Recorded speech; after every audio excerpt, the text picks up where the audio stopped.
Hey everybody, in this video I am going to introduce you to the traceability blockchain. So I made another video first which was a full walkthrough of the traceability blockchain API and the API manager, but then I realized that if I didn't make some sort of an introduction video first, that video was really confusing.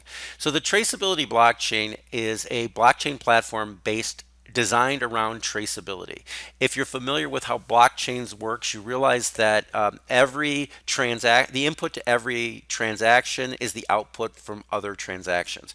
Blockchain platform as an architecture is perfect for traceability.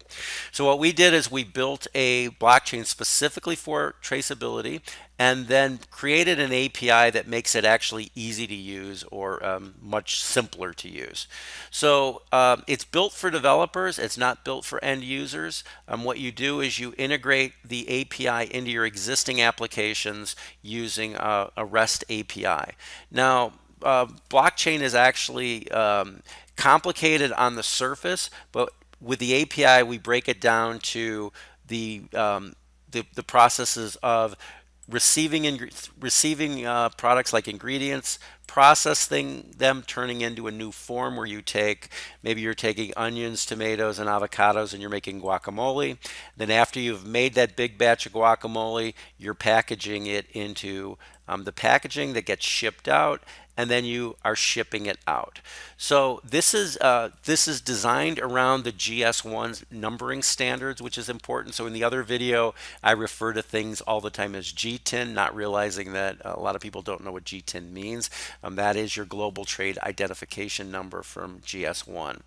The REST API, I have a little chart of it over here. It's actually a very simple REST API is just like posting data to forms on the web, but you're using your server to post the data to the forms.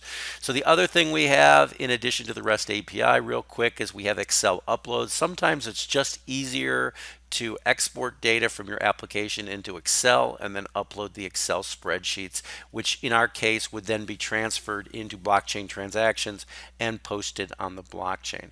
So I wanted to make this video real quick just to give you some idea of what the API is all about. We do understand that traceability is a part of other applications. It's really not a standalone application. So it doesn't matter if you're tracing food, if you're tracing auto parts, if you're manufacturing steel. Traceability basically works the same way. So what we didn't want to get is bogged down on the different applications for traceability. We know that people in different industries are subject matter experts in those industries. We're really good at traceability. We built a blockchain platform for traceability, but we're really if we need to make changes to the blockchain platform, we can do that, or changes to the API, but we really want to let the experts be the experts, and we want to stay in our lane with traceability.